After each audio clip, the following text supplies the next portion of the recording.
Bienvenidos a esta nueva semana de nuestra serie Siguiendo las huellas de Jesús de Nazaret.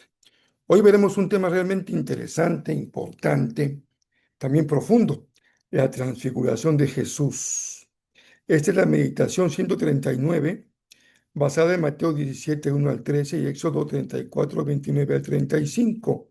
Corresponde al lunes 13 de julio. Jesús, justamente, se trata de él. Yo soy Rafael Pola. Todos sean muy bienvenidos.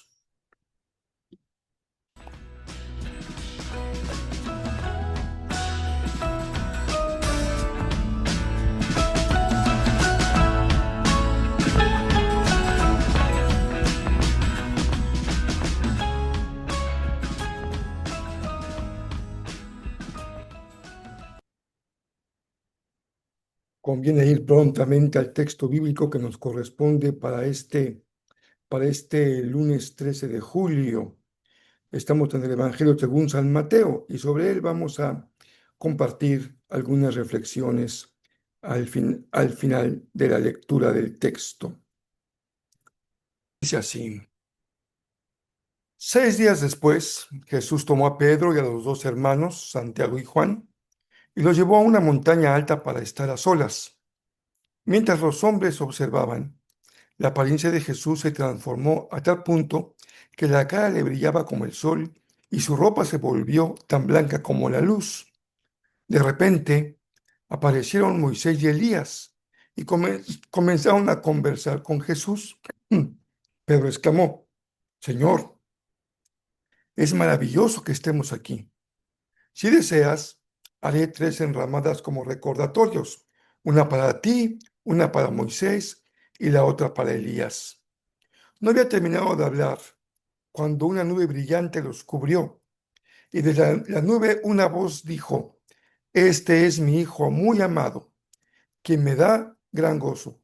Escúchenlo a él. Los discípulos estaban aterrados y cayeron rostro en tierra. Entonces Jesús se les acercó y los tocó. Levántense, les dijo, no tengan miedo. Cuando levantaron la vista, Moisés y Elías habían desaparecido y vieron solo a Jesús. Mientras descendían de la montaña, Jesús les ordenó: no le cuenten a nadie lo que han visto hasta que el Hijo del Hombre sea levantado de los muertos. Luego, sus discípulos le preguntaron: ¿por qué los maestros de la ley religiosa insisten en que Elías debe regresar antes de que venga el Mesías? Jesús contestó: es cierto que Elías viene primero a fin de dejar todo preparado, pero les digo, Elías ya vino, pero no fue reconocido y ellos prefirieron maltratarlo. De la misma manera, también harán sufrir al Hijo del Hombre. Entonces los discípulos se dieron cuenta de que hablaba de Juan el Bautista. Muy bien, continuamos con nuestra meditación. Ya estamos empezando una semana más.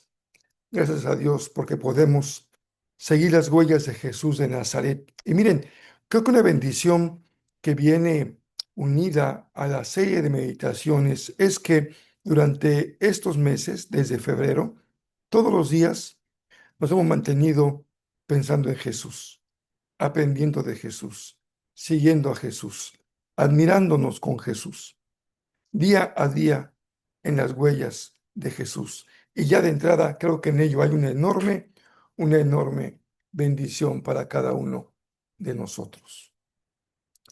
En esta serie de meditaciones hemos reconocido que hay hoy, en estos días, una enorme diversidad de imágenes y discursos sobre Jesús. Algunos autores de un libro muy vendido en estos días subrayan la dimensión cósmica de Jesús, un tema muy debatible.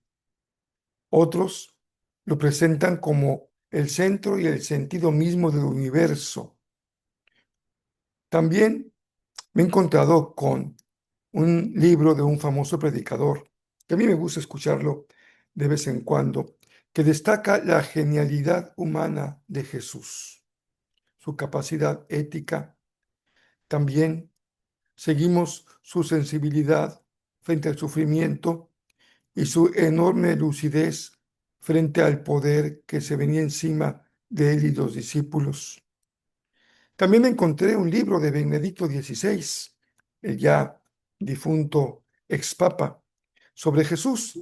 Y realmente es un buen libro. Se concentra en la perspectiva bíblica, tratando de mostrar cómo Jesús se inserta en la historia de Israel y en el judaísmo del siglo primero y en la tradición de la ley y los profetas, centro de la esperanza del pueblo de Israel. Valgan esas observaciones para notar que hay una enorme diversidad de enfoques en el presente y que diríamos si hacemos una lectura con perspectiva histórica.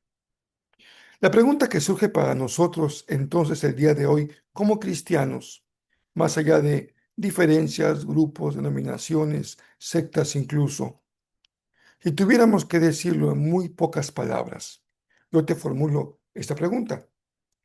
¿Qué es lo mínimo de lo mínimo en lo que todos coincidiríamos respecto a Jesús?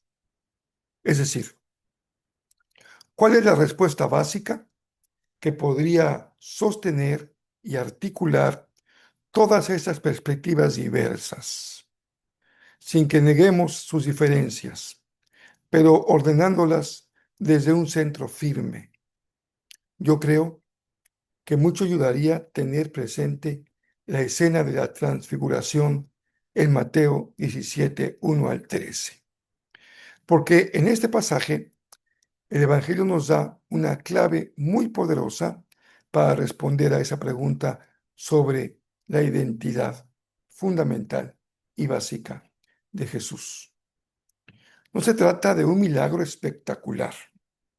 Se trata de una escena en donde hay plena revelación de Dios, en donde en muy pocos versículos se nos da a conocer la identidad profunda de Jesús y lo que significa también el discipulado, ser un seguidor de Jesús.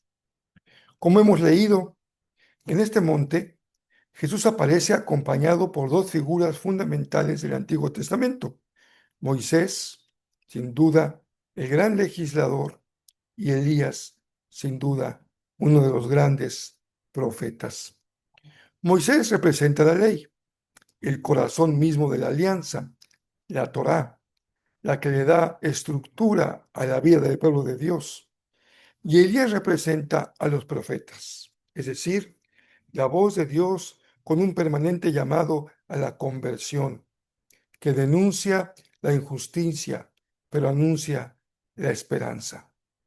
Para el judaísmo, toda su fe se podía reducir a la ley y los profetas. Es, a su vez, una forma de referirse a todo el conjunto de las escrituras. Que estos dos personajes estén junto a Jesús significa que toda la historia bíblica, toda la revelación anterior, se ha hecho presente, ha sido convocada en ese momento de la historia en la vida de Jesús. Sin embargo, y eso creo que es muy importante notarlo, la relación de Jesús con Moisés y con Elías no es de oposición. No es como que Jesús descarte a Moisés y elimine a Elías, como que él viniera a borrar la ley y a silenciar por completo la profecía. La escena, al contrario, muestra algo mucho más profundo. Jesús es el cumplimiento pleno de la ley y también la revelación plena de los profetas. Por eso es conocido también como maestro, como juez y como profeta. No se trata, sin embargo, de un nuevo legislador, ni de un profeta más, tal vez el último de los profetas en la cadena de los mensajeros. Por el contrario, el mismo texto de Mateo nos comunica que en Jesús es en quien la alianza alcanza su plenitud y en quien la profecía encuentra su realización definitiva. Por eso, El Evangelio de la Gracia no niega la ley de Dios, sino que la lleva a su propósito más profundo, más hondo. El Evangelio de la Gracia no cancela la palabra del profeta, sino que la hace carne y la hace una realidad, la trae al presente. El momento culminante de toda esta historia es de la escena, es el momento en que la voz del Padre se deja oír. Este es mi Hijo amado en que me complazco. A él escúchenlo. Aquí se concentra la respuesta mínima a la pregunta: ¿quién es Jesús? Jesús es el Hijo amado. Es aquel en quien Dios se complace. Es aquel a quien hay que escuchar por encima de cualquier otra voz. La ley y los profetas están presentes, pero la voz del Padre se dirige exclusivamente hacia Jesús, indicando que Él es la revelación definitiva, la interpretación autorizada de toda la Escritura, la clave de lectura de la historia de Dios con su pueblo. ¿Se imaginan el impacto para estos tres discípulos de lo que están observando y empezando a comprender? Podemos decir entonces que en Cristo Dios dice su palabra. Por eso, en el principio, el verbo. Pero lo dice de manera plena, se ha dado a conocer. En Cristo se ha venido a cumplir la ley y también los profetas. Esta es la grandeza incomparable de Jesús. No es un nuevo código legal ni un nuevo mensaje de juicio, sino la presencia misma de Dios, su revelación hecha carne. Dios que se ha hecho hombre para darse a conocer, con su propósito de venir a salvar y conducir a la historia hacia su plenitud.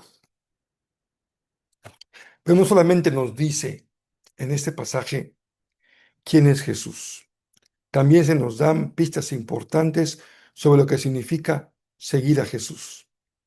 Pedro, Juan y Santiago viven un momento de gloria, de la luz manifestada en plenitud, una contemplación intensa y, ¿qué podríamos decir? Sublime. Pedro está fascinado y quiere quedarse allí, fijar ese instante, construir tiendas y permanecer en ese presente glorioso junto a Jesús, frente a Moisés y frente a Elías. No quería nada el apóstol Pedro. Sabía qué es lo que estaba observando y conociendo y siendo testigo extraordinario. Así que no podríamos reclamarle su expresión y su deseo, pero la pedagogía de Jesús, su enseñanza es muy clara. Después de la revelación en la cumbre, hay que descender del monte. La fe cristiana no se queda en contemplación, no es una experiencia extraordinaria. Está siempre convocada a bajar al valle, a la ciudad, al pueblo, a la villa, al camino, a la realidad concreta, a la vida cotidiana donde se pone justamente en práctica la misión. El seguimiento de Jesús no se queda en adoración, no es solamente contemplación, desligándonos del mundo, sino se trata de escuchar al Hijo amado y desde ese escuchar, caminar hacia los lugares donde la necesidad humana es más aguda. Lo más espiritual es lo más cercano a la comunión y a la solidaridad con el sufrimiento. Es ahí, en el valle, en donde está el que tiene hambre, el que tiene sed, el que está enfermo, el oprimido, el marginado, o el que vive disfrazado porque no puede mostrar su verdadero rostro, el que está herido por dentro, aunque por fuera parezca intacto. Es ahí donde la revelación de Jesús se traduce en proclamación, en servicio, en compasión, en justicia, en señal del reino de Dios. Por eso para nosotros como cristianos, esta escena es muy importante, es clave. Nos recuerda que es justamente Jesús quien nos define. Somos cristianos. Y Jesús no es una idea abstracta, no es una tradición religiosa, ni una forma de vida muy elevada. Es Cristo, el Hijo amado, el cumplimiento de ley y profetas, la revelación definitiva de Dios. En Él descubrimos quiénes somos, encontramos nuestra identidad y también la misión que se nos ha encomendado. El que se encuentra con Jesús no solamente sabe qué hacer, no solamente sabe quién es, también sabe qué hacer. Escuchar al Hijo significa dejar que su persona, su enseñanza y sus acciones se conviertan en el centro desde el cual comprendemos la Escritura, comprendemos la historia, comprendemos lo que es la iglesia y comprendemos sin duda nuestra propia vida. En síntesis, ¿qué podríamos decir de nuestra lectura de hoy? Jesús no se opone a Moisés. Jesús no echa por la borda a Elías, va más allá, los cumple. Porque Jesús no se reduce a una serie de reglas religiosas, ni de pureza ni de santidad. Jesús no se reduce a un mensaje profético de juicio, de esperanza o de salvación. Jesús es la palabra viva de Dios. La transfiguración nos muestra su grandeza incomparable y al mismo tiempo nos recuerda que esa gloria no nos encierra en el monte, sino que nos envía al valle. La verdadera fe en Cristo no se queda en la contemplación de la luz, sino que desciende a la realidad humana para participar en la obra de Dios allí donde la vida clama por salvación. Leamos también Éxodo 34. Empiezo en el verso número 29. Fíjese también la similitud. Cuando Moisés descendió del monte Sinaí con las dos tablas de piedra grabadas con las condiciones del pacto, no se daba cuenta de que su rostro resplandecía, porque había hablado con el Señor. Así que, cuando Aarón y el pueblo de Israel vieron el resplandor del rostro de Moisés, tuvieron miedo de acercarse a él. Sin embargo, Moisés llamó a Aarón y a los jefes de la comunidad, les pidió que se acercaran y habló con ellos. Luego, todo el pueblo de Israel se acercó a Moisés, les transmitió todas las instrucciones que el Señor le había dado en el monte Sinaí. Cuando Moisés terminó de hablar con ellos, se cubrió el rostro con un velo. Pero cada vez que entraba en la carpa de reunión para hablar con el Señor, se quitaba el velo hasta que salía de ella. Después le transmitía al pueblo las instrucciones que el Señor le daba, y el pueblo de Israel veía el brillante resplandor de su rostro. Así que él volvía a cubrirse el rostro con el velo hasta que entraba nuevamente a hablar con el Señor. La gloria de Dios en el rostro de Moisés. Aquí les comparto una frase memorable para terminar este día. Es de un gran biblista español ya fallecido, Luis Alonso Schockel. Dice así: la gloria de Jesús no es añadida, sino revelada. La luz es símbolo de la verdad profunda de su persona. Hoy que empezamos una nueva semana, también seguimos adelante con nuestro énfasis en julio, el mes de Venezuela. No olvidemos que hay personas que siguen sufriendo carencias, enfermedades, peligros, tristeza, dolor, angustia, y que una pequeña muestra de solidaridad y cariño puede darle una diferencia a una persona hoy. Así que si está en tu corazón donar, hazlo. Busca el lugar adecuado, confiable, seguro y da tu donativo. También te invito a que oremos cada día, aunque sea de una manera sencilla, que es la mejor manera de orar, sin elucubraciones, sin grandes tonalidades, simplemente pidiéndole al Señor que bendiga a aquellos que sufren y carecen hoy de seguridad, de un techo o de alimento. Les envío un fuerte abrazo. Que Dios bendiga muy ricamente esta semana, esta nueva semana del mes de julio.